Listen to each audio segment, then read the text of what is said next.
Everyone. Today we'll discuss some of your in-text question answers. Okay. Now, in your in your book, page number 22, have some in-text questions. So, first questions: why should card and salt substances do not to keep in brass and copper vessels? Since card and sour substances, that means acidic substances, no, acidic substances, when we kept in brass or copper, that means metal container, it may react to form poisonous salt. That's why we should keep our any acidic substances, that means card or salt substances, into glass container, not in brass or copper container. If we kept, then it will form a poisonous salt. Okay. Now what is the reaction? Reaction means, not this one, this one. Reactions. Due to the acidic nature of card and salt substances, it may react with metal to form poisonous salt. It is the reaction acid plus metal forms salt, and H2O, this salt is poisonous salt. Remember, chemical reaction is very important for the chemistry. Without chemical reaction, chemistry is meaningless. Okay. See the next question. Which gas is usually liberated when the acid react with metal? Illustrate with an example. How will you test for the presence of its gas? That means your question is, what is the gas evolved when a metal react with acid? Obviously hydrogen gas. Let us take an example. When zinc metal react with sulfuric acid, H2SO4, it produced zinc sulfate and H2, this gas H2. But we know this one H2 gas. But how will you confirm, or how can you give a proof that this gas is H2 only? See, test for hydrogen gas.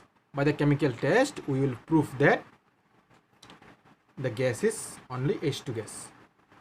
Right. Here in a test tube, it is cork, rubber cork is fitted, and a tube is connected through the soap solution. Here in this, here the solution is H2SO4 and the metal is zinc, suppose. And the soap solutions, when zinc is reacted with sulfuric acid, it will produce obviously hydrogen gas.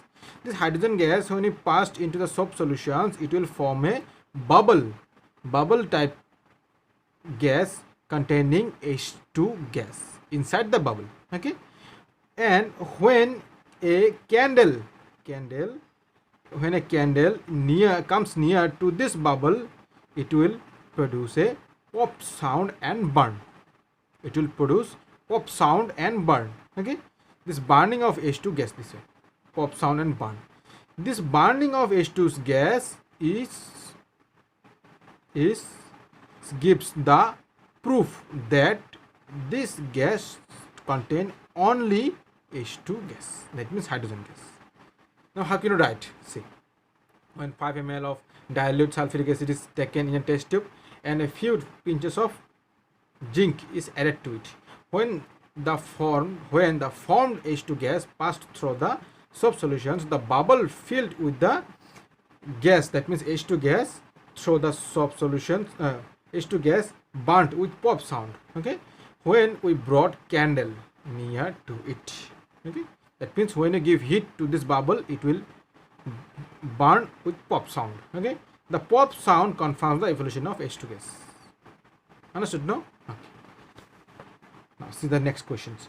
When metal compound A react with dilute hydrochloric acids to produce effervescence means simple gas, the gas evolved extinguishes in burning candle. We will write a balanced chemical reactions for the reaction if one of the compounds formed in calcium chloride. What is the chemical reaction? See, this one is the chemical reactions.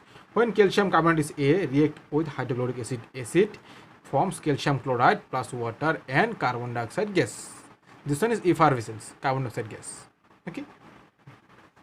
Now see, in your book in page number 25, some other questions there. First questions: why do HCl and HNO3, both are acid, act etc., show acidic character in aqueous solutions, while solution of compound like alcohol and glucose does not show acidic character. Since both are acidic acid, no, when it react with water, it produce H3O positive and Cl here is NO3 negative. That's why the formation of H3O positive is responsible for the acidic character. But if you see here alcohol and glucose, there is no formation of such kind of H positive or H3O positive. That's why these are not termed as acid, or this will not show a acidic character. Now what is the chemical reaction? See the chemical reactions. When HCl react with water, it forms H3O positive. That means H3O positive nothing but the H positive, no? Since H positive is not stable, that's why H positive attached with water to form H3O positive, which is stable. And Cl negative, similarly when HNO3 react with water, it produces H3O positive and NO3 negative. These two H3O positive, that means hydronium ion, is responsible for the acidic character. Okay. Next question. Why does aqueous solution of acid conduct electricity? Now, to know about this answer these questions, we have to know what is the result when the acids react with water.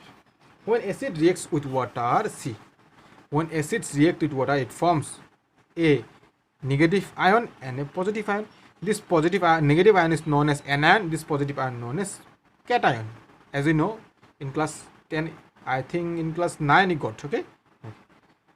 This negative signifies one extra electron in the chlorine atom, and this positive signifies one less electron in the H3O positive molecule. Okay. Since here is one more electron, one less electron, that means obviously sharing or transferring of electrons within the reactions is scaring out, no? Scaring out. Since as I said, in these reactions, the transferring or the sharing of electrons is carrying out. This transferring or the movement of the electrons is responsible for the conduction of electricity. That's why the aqueous solution of acid provides the ion Cl negative, H3O positive or H positive, as the ions are carrier of electrons and moves randomly throughout the solutions, and solution conduct electricity. For this question, how to add acid into water, as I explained earlier, the addition of water and acid is exothermic, that means heat evolves. This one acid, this one is water. Okay, this one water, this one acid. In this container, water is adding to acid, but in this container, acid is adding to water. Since water we are adding in less amount, no, that means the reaction will be more vigorous and it is pulls out and it may cause burn. Pulls out, it may cause burn. If it causes burn, then obviously it will danger. That means we can't add water into acids. We have to add acid into water slowly. Remember, slowly, not indirectly. Okay, not in faster mode. It should be added slowly, and it is safe, but it is also exothermic reaction, but it is little bit safe than this process. Okay, then our answer is the acid should be added to water slowly. Okay, see the next question. How the concentration of hydronium ion affected when solution of an acid is diluted. Solution of an acid is diluted. As I said, dilution means the addition of solvent or water. Okay, now see how it is affected.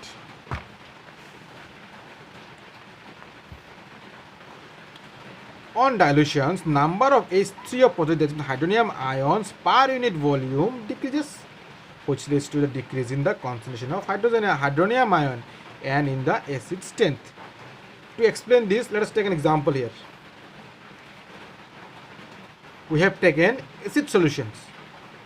This one acid solutions, in which it is contained that it's 10 ml of acid plus 90 ml of water, 90 ml of water, 10 ml of acids. Now for dilutions we just use another 100 ml of water. Now see, the concentration of the acid, that means the number of acid molecule is fixed, it's not changed, it is not changed, but the volume of the water is increases, no? Earlier it was 90 ml, but now it is 190 ml because we added 100 ml from outside. Now see, earlier suppose with that, suppose in 10 ml of acid solutions we observe 1 ml of acid. Okay, 1 ml of acid we observe in 10 ml of acid solutions. Now after the addition of extra 100 ml, the volume of the solution increases, no? Then now after the addition of water, okay, in dilute solutions, okay, in dilute solutions, 20 ml of acid solution containing 1 ml of acids. Why it is same? Because we did not add acid, we just add water only. That's why the concentration of the acid remains same. Now see what I said, on dilutions the number of H3O positive ion, that means the acidic character, okay, per unit volume decreases, no?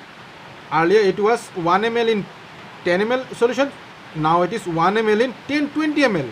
That means volume increases but the acid remains same. That's why it says per unit volume it decreases, which leads to the decrease in concentration of hydrogen ion, and the acids tend decrease. Yes, okay, is not it? Next,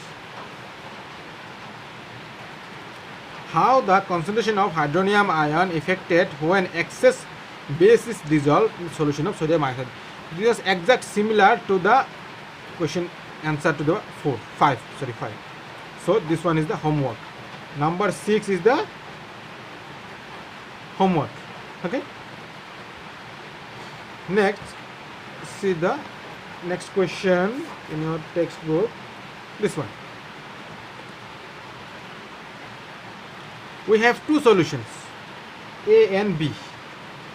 The pH of the solution A is 6 and pH of the solution B is 8. Which solution is more hydrogen ion concentrations, and which is acidic and which one is basic? C. Here is solution A, solution B. Solution A has pH of 6, which is less than 7. That means it is acidic, obviously. Less than 7 is acidic, more than 7 is basic. But solution B is 8, which is more than 7, obviously it should be basic. Next, what effects the concentration of H plus ion have on the nature of the solutions? More the H plus ion, more acidic; less H plus ion, less acidic. Next, do basic solutions have H plus ion? If yes, then why are basic? Let us example. Yes, the answer should be yes. How? Main thing is how. Basic solutions contain H plus ion, which is from H2O. Now see, water when dissociated, it produces H positive plus OH negative. Since it is H positive, obviously it is acidic, but it is not as much as acidic, as much as acidic to harm us. That's why we are drinking regularly water without any acidic effect. Now in the concentration of OH negative, when the concentration of OH negative is greater than H positive, that's why we can say These are basic. Suppose in water we add NaOH, which is a base, it will produce OH negative plus Na positive. But here oxygen also, water also, water will produce H plus plus OH negative, this one from water, but here the amount of H plus is very less as the compared of OH negative. That means the concentration of OH negative is higher. If it is higher, then obviously it should be base. That's why it is base. Okay. Let us see the next question. Under what soil conditions do you think a farmer would treat the soil in his field of quicklime? Quicklime is calcium oxide is base, or slacked lime, which is another base, calcium hydroxide, or chalk. Chalk is calcium carbonate, which is another base. Now see. When our soil becomes acidic, okay, when our salt become acidic, obviously the growth of the plant should be disturbed, no? Should disturb. That's why for healthy growth of crops, and plants, 6.5 to 7 pH is the ideal pH of soil. If pH becomes acidic, that means less than 6.5. Okay. And to neutralize the soil, we use the calcium hydroxide, calcium carbonate, or calcium oxide. These are the some common basic substances which are used in the soil to neutralize our salt, okay, for the healthy growth of crops and plants. Okay. Thank you.